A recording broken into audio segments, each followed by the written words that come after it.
John the Baptizer appeared in the wilderness, proclaiming a baptism of repentance for the forgiveness of sins.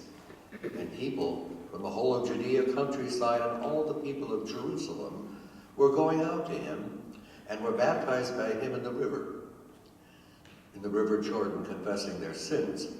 Now John was clothed with camel's hair with a leather belt around his waist, and he ate locusts and wild honey. And he proclaimed, "The one who is more powerful than I is coming after me. I am not worthy to stoop down and untie the thong of his sandals. I have baptized you with water, but he will baptize you with the Holy Spirit." And in those days Jesus came from Nazareth of Galilee and was baptized by John in the Jordan. And just as he was coming out of the water, he saw the heavens torn apart and the Spirit descending like a dove on him. And a voice came from heaven, "You are my Son, the beloved, with whom I am well pleased." The Gospel of the Lord. Praise to you, O Christ.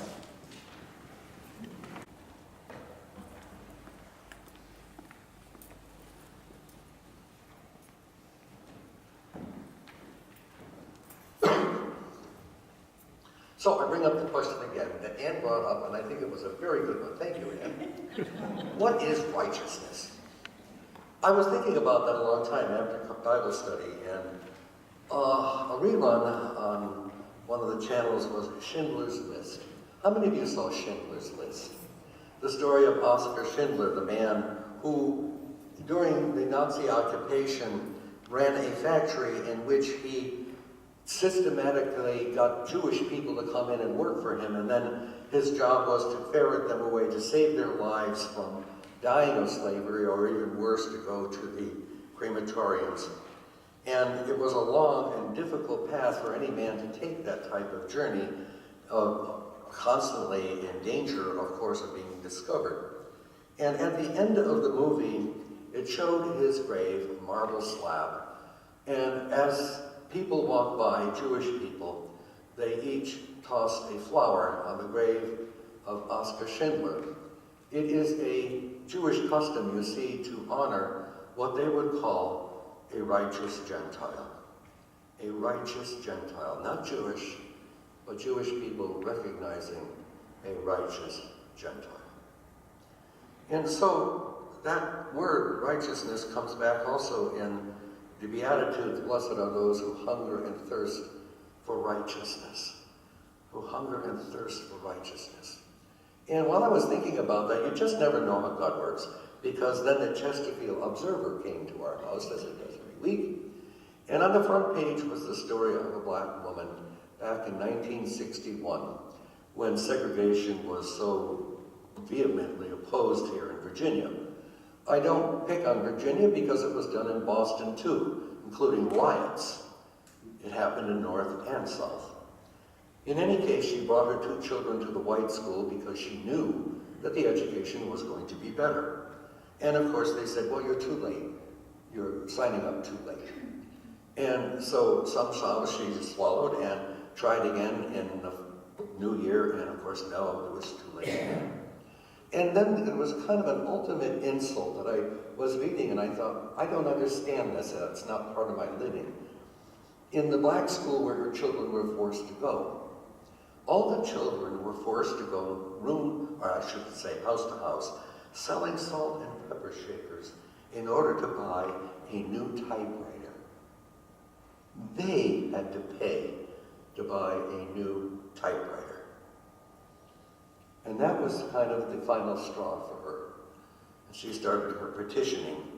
And it was a long fought battle, of course, because there was all kinds of oppositions to any type of integration in schools here in Virginia, as well as so many other states. But she won. And then as I turned the page to read further, there was her son, who now lives in California, who got his PhD, and the story of her 2 grandchildren, both graduates of Harvard University, which is to say, for her family, her righteousness won. And so when we get this whole idea of John the Baptist and Jesus comes, and John in another gospel named Matthew says, "You should baptize me." And Jesus says, "No, go ahead and do it for the fulfillment of righteousness. And when we talk about this fulfillment of righteousness in terms of who Jesus was, you have to look at everything he did, what he said, all of those mixtures of stories that come out of the four Gospels, and say to ourselves, let me read through some of this and say, does this story about Jesus fulfill some type of righteousness? For example, it says, for example, that he cured a man with leprosy. Now, at first you want to say, well, that's a big-time miracle. That's a physical cure. So where's the righteousness? And here's where it really comes in. Because we all know during that time that if you were afflicted with leprosy, actually, Hansen's disease, we discover it was more like a psoriasis, which is a blemish on the body which makes you unclean. And so when he cures him of this, look deep into the text and say, what else was serving righteousness? And that is, in his cure, he was given back to the community where he belonged in the first place.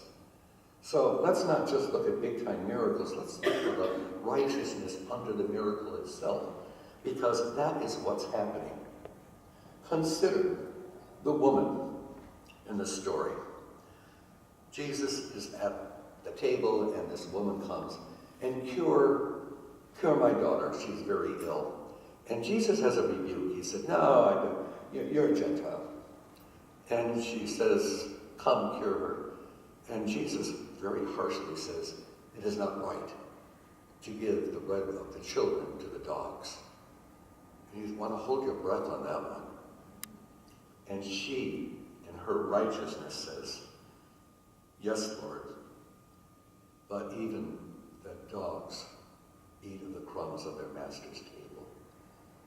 There's this long pause, and all of a sudden Jesus, in astoundment, says, oh, great is your faith. Oh, great is your righteousness, because what you said was right.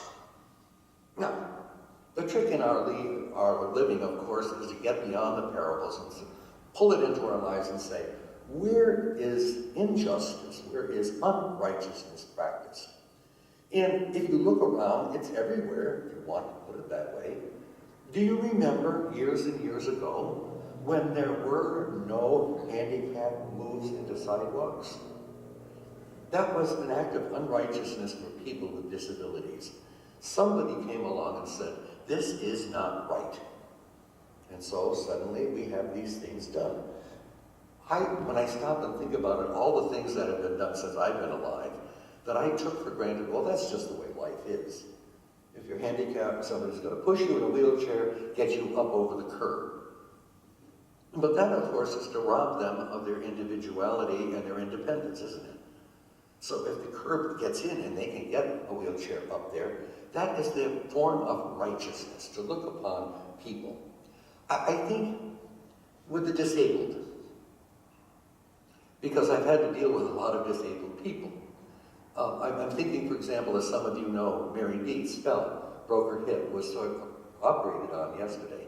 And there's going to be rehab to get her back. So what does she face in coming back? And I don't know, because I have never fallen, broken my hip, or been in a wheelchair. But that does not tell me that I have no right to look further into this and say, what is a form of righteousness for her and her condition? You see how it touches everything.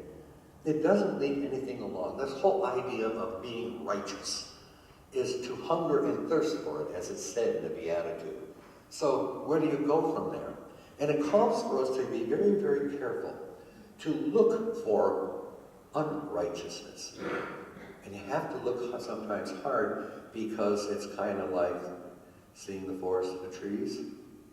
Because it doesn't affect you, then it doesn't seem to matter. And that's just being human, I think. So where do we want to go with all of this? I don't know. Maybe you'll pick up a newspaper article like I did last week and say, hurrah for righteousness. Hurrah for the woman who won and fought for her children and her grandchildren.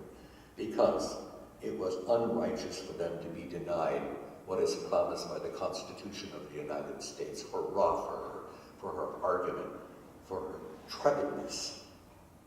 So, where else do you want to see righteousness?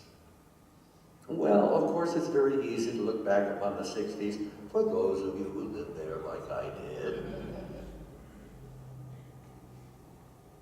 And you see the reruns of the fire hoses and the dogs attacking people who wanted to walk across the bridge in order to sign up so they could vote. Does it have to take dogs? Does it have to take fire hoses? Couldn't we do something ahead of time that says, wait, I think what I see here is unrighteousness. Now, what are we going to do about this unrighteousness? Well, I think sometimes we overlook what we're currently doing here. September, we come in and we bag, 24,000 meals? Because it is unrighteous that anybody should starve to death. And so to fulfill righteousness is to come together, get our money together, come in here on a Saturday and do all this work, because that is an act of righteousness. And when it is denied, people suffer. And if we have to look at the children of God in the face of the people that we see, to see the face of God, then you just can't say, I can walk away from this. It's okay. It's not part of my life. It's cold out. It's cold out. Let me tell you one story. I hope you're not tired of the stories of my old Francis and Fire days. But they're so revealing. Now, at Graymore, they had Matt Talbot Hall. And at Matt Talbot Hall, they would take in any and all alcoholics who walked into Matt Talbot Hall, give them a place to stay, to eat, and if they wanted to stay longer, they became part of the working structure of the friars until they felt well enough to leave. And Gary was a person that we could always count on coming, about a week before Christmas. You see, because Graymore is about 30 miles north of New York City, and oftentimes these people caught in alcoholism would come up in order to get away from the city in the cold and at least have a reason to celebrate Christmas. And we would always invite them with us to worship. And Gary would do this about 5 years in a row. And every time he came back, he was more and more repentant. He felt embarrassed that here he is back up at the Friars, back at Matt Talbot Hall. And so finally a year came, and it was like 3 days before Christmas, and everyone says, well, we'll see Gary. Yes. And we didn't. And that's because, you see, it was an unusually cold December, and though he tried to thumb a ride up the 30 miles, no one seemed to give him a ride. And so, on the side of the road, on the 24th of December, they found him dead from exposure. And inside his coat was a letter to the friars. And it said, Dear friars, here I am again. And I don't deserve your forgiveness for this being my 6th time coming to you. All I can do is beg and plead in my brokenness that you will forgive me. He had no relatives, and so we had the funeral at Graymore, and he was buried in the cemetery where we buried the previous friars that passed away. And there was a man in all his humility who knew that somehow righteousness didn't seem to belong to him or his life. And in the last moments of his life comes this letter. And so it's so easy to say, the next time somebody walked into Matt Talbot Hall for the 20th time, to say, oh, come on, get with it. But righteousness doesn't belong to us to say, I understand who you are and why you're here. You simply embrace the person and you bring them in. For the 5th time, the 10th, the 20th, righteousness doesn't allow you to turn anybody away under those circumstances. Righteousness is something that is so needed in the world, and the need is constantly around us, and it's almost overwhelming. I'm seeing a lot of ads on TV wanting us to become part of a system that supports something good. St. Jude's Hospital. How do you argue with a hospital that has reduced the mortality rate in cancer in children from like 80% down to 20. Because in that hospital, righteousness is being practiced. I once went to the Shriners Burn Center in Boston to see what that was all about. And if your kid goes there, you pay nothing. You pay nothing because it's supported by people who bring their money in. That is righteousness in its moving factor. It's happening. And out there, there's so many things I suppose that we could choose from that simply says, how can I be part of some type of righteousness this year? It's a new year, people making resolutions all over the place. How about some type of resolve to find a place where righteousness can be practiced with your hands, or your space, or your time, or your money? Just choose one. And then the baptism of your righteousness becomes real. And it's so easy to do, isn't it? So the next thing we want to do here in our church is take a look at our outreach program, which we're doing all the time, and saying, what are the things that we can do that brings righteousness into the world for the life of people that hunger and thirst for it? And Jesus said, there are those people who hunger and thirst for righteousness. They're out there. Maybe we ought to find some and see what they have to say. Maybe we ought to scour out there and see what's out there in the world of people who are doing something particularly righteous and saying, come on to St. Luke's. Talk to us about how you're doing this. Show us what you have found that is enlightening to all of us here. And let's stop and think about, is this something that perhaps we could touch? Because once you touch righteousness, you'll want to touch it again, over and over and over, because your baptism calls you into that type of righteousness. And you do it freely. It is its own reward. It's not something that gets you into salvation. It doesn't get you into heaven. It simply says, oh, look, that's what the children of God do. That's what they're up to all the time. So Jesus says to John the Baptist, go ahead and baptize me so that righteousness may be fulfilled. And every time we come up here for communion, bread and wine, righteousness is being fulfilled. Take it in your hand. Want to feel what righteousness is like? Feel the bread, drink the wine. You're already halfway there, so why not go full blown? Let us be people of righteousness. Amen.